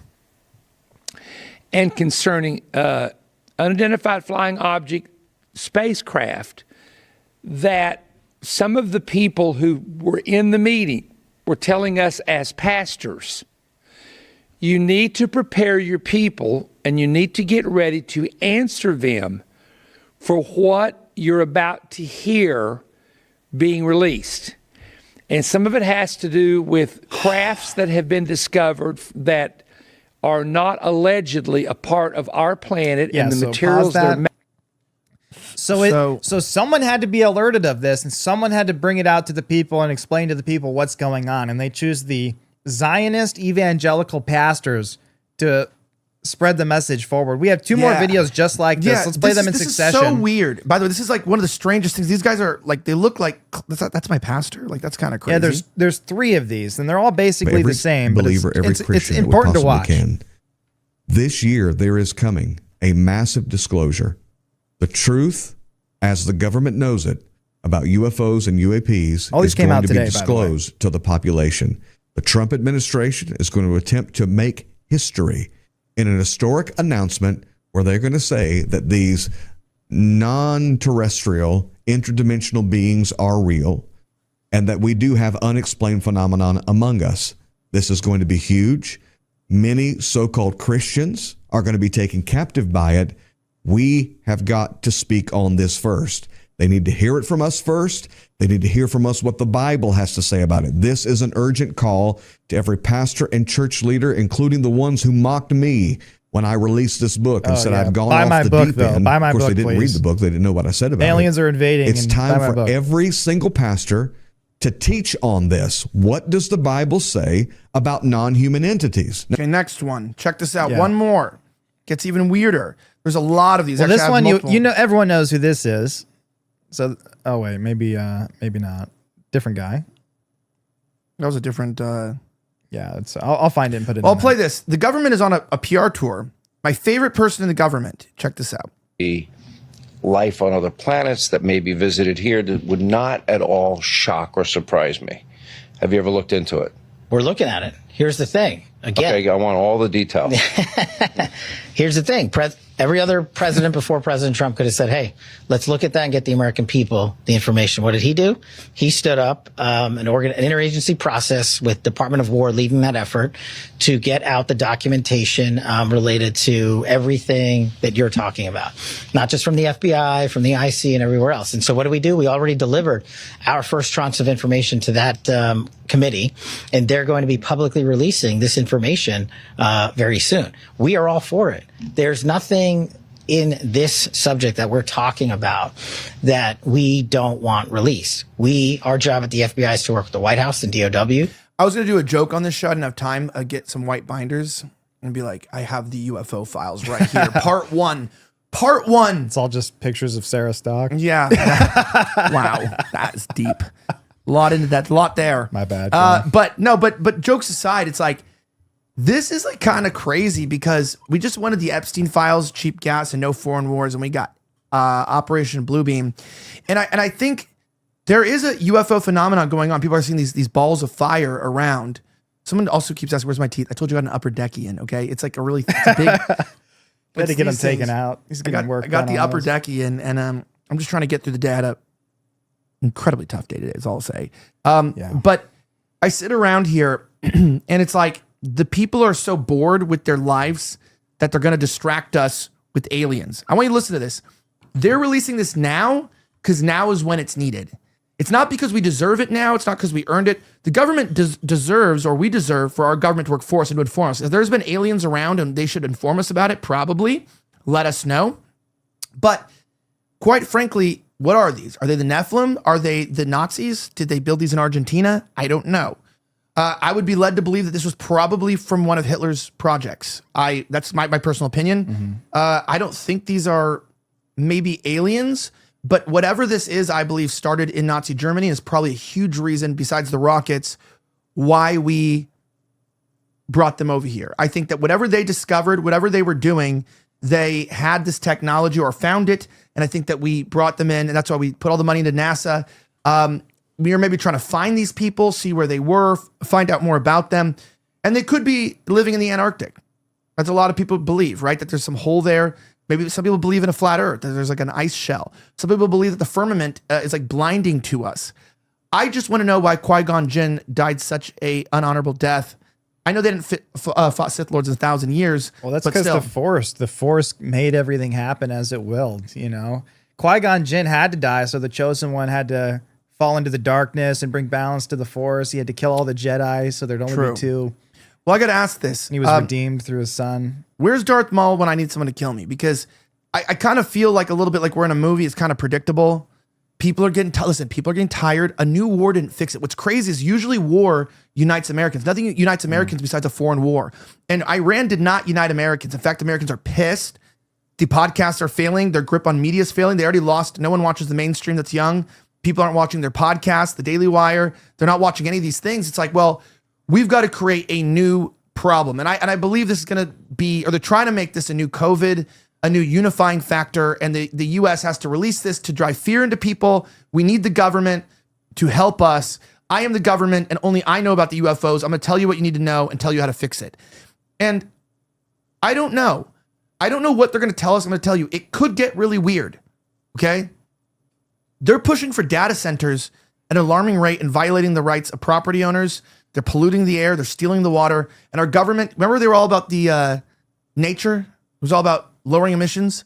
And now it's all about these data centers and AI. Yeah, if you go to the first block, yeah, the last link in the first block, we have a relevant clip for that.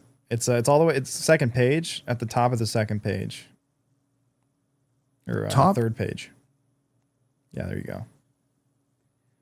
Yeah, this is Byron Donalds, James Fishback's main opponent, who's polling at 90%. Rural counties, where if you talk to their local leaders, they do want to build a data center because they don't have much of a tax base today, and they're looking at it as a lifeline to keep their community afloat and to bring industry. He's saying your communities need data centers or they're going to die, and all your community leaders agree with that. I don't like Fuck you. To me, it's not being talked about in detail. It's being talked about in hyperbole. And I think that when you're talking about a technology like this, that's good. You're talking to people who can't afford gas. You're like, you need data centers. That's the solution. Your community leaders, they say, well, they actually disagree that you don't need data centers. They agree with me. We need them. Who are your community leaders? Jabba the Hutt? Yeah, You know, what do is you have this? like war chiefs in your villages that are talking to Byron Donalds about data centers? I don't know any community The leaders. 99-year-old Kenneth Joe and Magdalene, they decided we need data centers in our rural community. Yeah. I find this to be linked and fishy and at least up for suspicion is like, we're pushing for data centers. We're violating EPA rules. We're violating energy saving rules. We're violating emission rules. We're violating noise complaints, light complaints, and even zoning laws. All of a sudden we have Operation Bluebeam and we have to get these data centers up as fast as possible. And everyone from Kevin O'Leary to Byron Donalds are all on board with this, the elite class. It could just be AI, and I could be looking into it, but something weird is going on, and I really believe that we're all feeling it, and our tastes are changing, and the way that they're going to try to control us. Remember the World Economic Forum? That Agenda 2030 never went away, by the way. We got Larry Fink as the CEO of BlackRock. They went quiet, and I think they realized that was the wrong approach. The COVID thing didn't really work. It kind of just fucked everything up for everyone. COVID just kind of ruined everything. Like, objectively, I don't know what was worse, 9/11 and the war on terror or COVID in terms of fucking up society and making it unlivable. Indian immigration. Well, that is a COVID thing because they had to shut down like Australia and then they needed like more workers. But I will say, I don't know what's happening, but we're being replaced with immigrants. They're creating a one world society. We lose our democratic power. We have institutional capture on both sides. Nobody's listening to the people, and they're telling us we need data centers and aliens. And I don't like this. And I don't have some deep, understanding of what's going on beyond you guys. But I will say this. Whatever it is they're about to pull is so stupid that they need to prepare the Zionist Christian voters for it. Because whatever it is that they're going to do, they're like actually afraid that the people are going to freak out. Like the low IQ good Americans. Yeah, the boomers and the Gen Xers. They're going to freak out. Freak the fuck Whatever out. this is going to freak people out. And the younger half of the millennials and the Gen Zers, we're not going to give a fuck. And they're not going to know why. Well, yeah. This is like this. They've been holding on to this chip a really long time and they've never played it. I wonder why. Now they need the support. They need to rally the troops, and they're throwing the alien thing at it, and it's just not going to work. It's not going to work the way that they hope it will. To rally trust and support. Jeez. It's just not going to work. They can release all the files, and if they tell us that it's demonic apparitions in our atmosphere, it's like, you know what? How about you go fuck yourself, actually, and never speak to us again?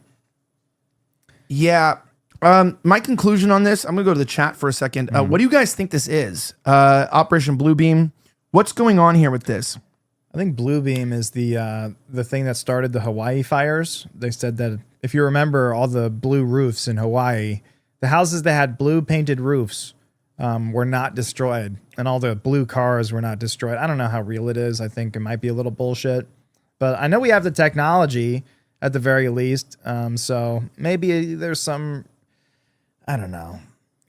I remember these conspiracies. It's like chemtrails. Like, it's hard to follow these chemtrails things. is not real, but seeding is real. They're real, but like the trails in the sky, those just aren't plain all jets. chemtrails. Yeah. But I do have a question. I do have a question for everyone here. Let me see what the chat says. So WEF, that's not probably the answer. I will say this. The world is unifying against Israel. Let's give them a new enemy. That's my opinion. Let's give them a new enemy. The world, the left and the right, like we saw, and I bring up the comparisons to the Tea Party and the Occupy Wall Street movement. What did they do? They came in with the IRS. They came in with the police. Then they had to turn the liberals into libtards and create a culture war against the libtards and the boomer, retard MAGA people.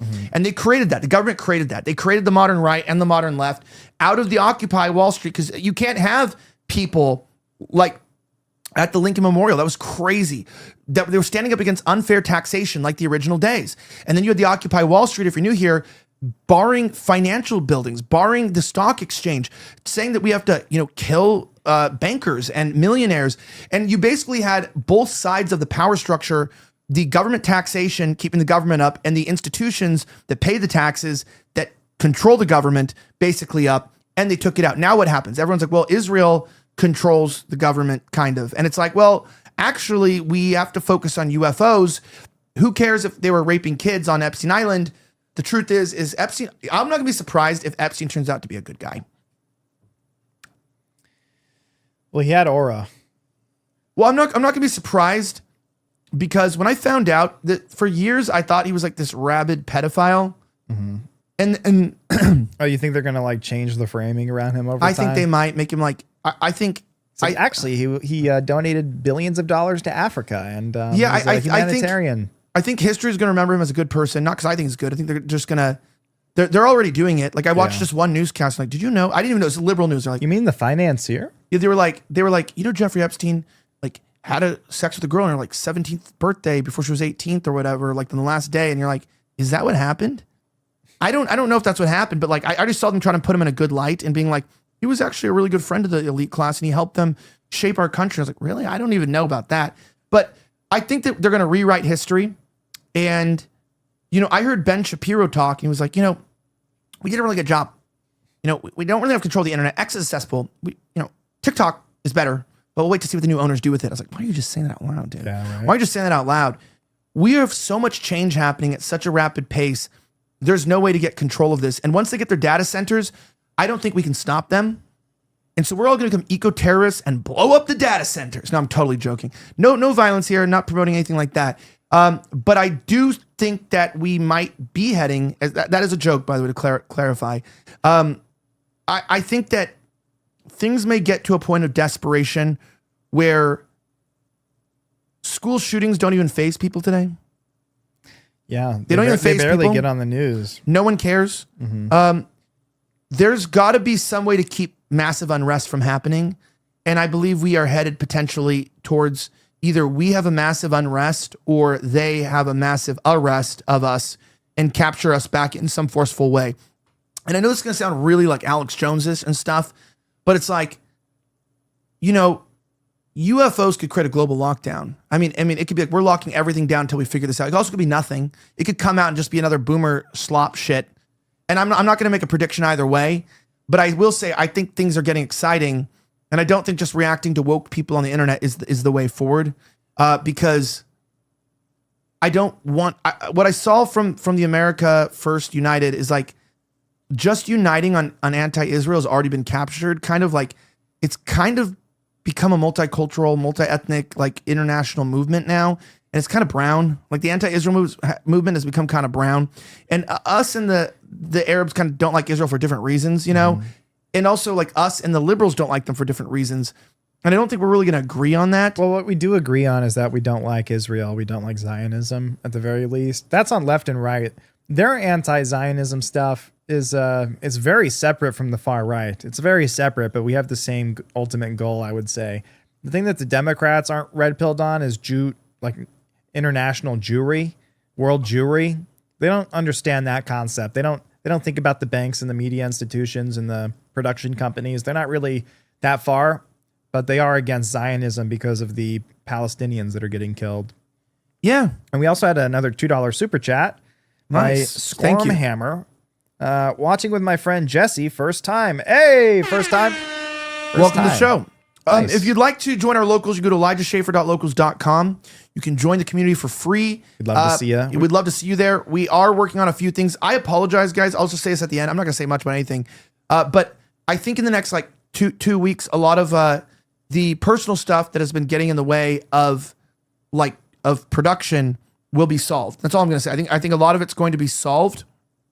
And I'm able to focus my mind now on the ideas that got me where I'm at. We will make more than just shows. We'll make content, but my days have been sort of stuck in litigations and just personal affairs. Probably not this Saturday, but we are planning on doing a regular Saturday show for locals only. Correct. So just look forward to that. Probably not this weekend. We have a lot going on this weekend. We will not be able to do it, unfortunately, but we will plan on next weekend. It'll be a different kind of show. We'll plan something special for you all. It'll probably be a little more lighthearted and a little bit more like just talking about whatever. But But more like reaction stuff. Cocktoe said, "It's okay, Elijah. I will be blowing up data centers no matter what you say." Wow. Condemn, deny, condemn. But I support. Yeah, I think this is good, guys. I think we might. Should we do a little bit of a cigar and Discord chat outside? I don't know. You can. I might hop in. I don't know. I might do that. Go to the Discord chat. You can get the Discord link in our locals. It's there. It's great. You can go to ElijahSchaefer.locals.com. I will say, I appreciate you guys and I thank you for being around here. But I think to kind of conclude for this section, I can see that the change. You got a $1 super chat. Said, "Killing it, boys. Keep up the great message." Thank you. Thanks, Doodle Mom. Doodle Mom. I don't think that the way to rebuild this network, which we are going to rebuild it, and we are dedicated our lives to it, and to shield it from the attacks that happened before. The reason why we're not just like jumping in and we're making the same old show, and the reason why we're not just reacting, is because we're calling it the pilot season right now, because we're trying to figure out where things are going.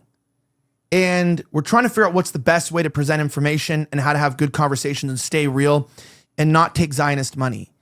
And, Nikki Rudd got offered money from Jews if you would just not, they offered money to Rift if we just not talk about Zionism or whatever.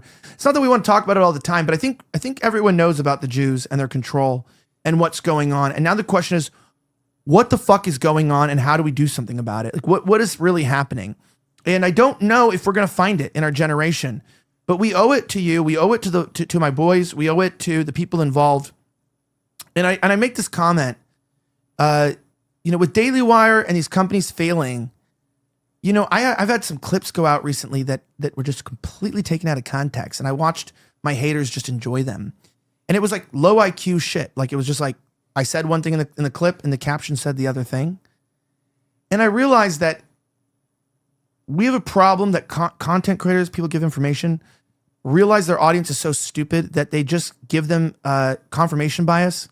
So like people don't even watch the clips. They just read a caption and they go, "Oh, that's what was said." And they're lazy and they don't even care. Even if you didn't say it, they don't care. They just want to hate you and they don't want to like you. And I see that there's a concerted effort for people like myself to ensure that we're discredited. That's what I see happening. I know Candace Tucker, they have bigger platforms, but there's a big discreditation campaign that's going on. And then Trump says we're going to rededicate the United States of America to God on like the 16th or the 27th of May. I forget which one it is. Why are we doing that? We have not changed our mode and our method. We are dedicating ourselves. We were dedicated to God. We've abandoned God. And I don't think Trump is a Christian. I think he's Jewish. Why is a Jewish guy dedicating to Christianity? Maybe because he knows that they're losing control of the people, and he's got to kind of appeal to the lowest common denominator. Like we're a God-fearing nation now. And I think that the problem with today is you go on Rumble, you go on YouTube, and you just get slop and you don't get the truth. And so my key thing here is this. In the meantime, while we figure out the format and the types, that we tell the truth. And I will always promise you to try to tell the best truth that I know. And if I'm wrong, I'll just admit that I'm wrong. Or if I don't know, I'll try not to speculate and just say, look, I don't know. And so I'm not going to give you what you want to hear. I'm not going to give you your confirmation bias. But like I told that guy, I'm really thinking about raising my sons. And I'm like, in this world, the best thing I can be as a dad is giving them the truth. And it may not be the way that people tell you to raise your kids, but we've got to give them the truth, prepare them for the future, age appropriate. But I've got to prepare my sons to be men of valor, righteous men, and also not fall into the Jewish traps, which include two-party systems, which have completely captured us. I appreciate you guys. It's been another episode of Slightly Offensive. It was a tired day. We both didn't feel like streaming as I was up very early today. It was a rough go. But I'm surprised we got through it this far. 2 hours. Well, yeah, well, it's kind of your job. I didn't think we'd make it this far. Well, I don't see this as a job. I see this as a mission. And I mean that not corny. So buy my book, Mission with a Purpose, at jordanpeterson.com. Aliens are invading your home. Buy my book, please. Buy my book. We're over it. We're done with it. And sorry, I'll try not to keep an upper decky in my mouth. These are really thick the whole time because I guess that's you can't see my teeth. And it's bothering some of you guys. So there they are. Yeah, and then just kind of like some house cleaning stuff.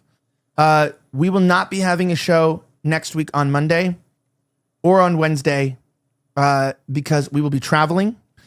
If we do put something out, the chances are I'll be on someone else's show. Maybe a collab will be going out. But will be impossible to stream next week. It'll be impossible to stream next week, Monday and Wednesday.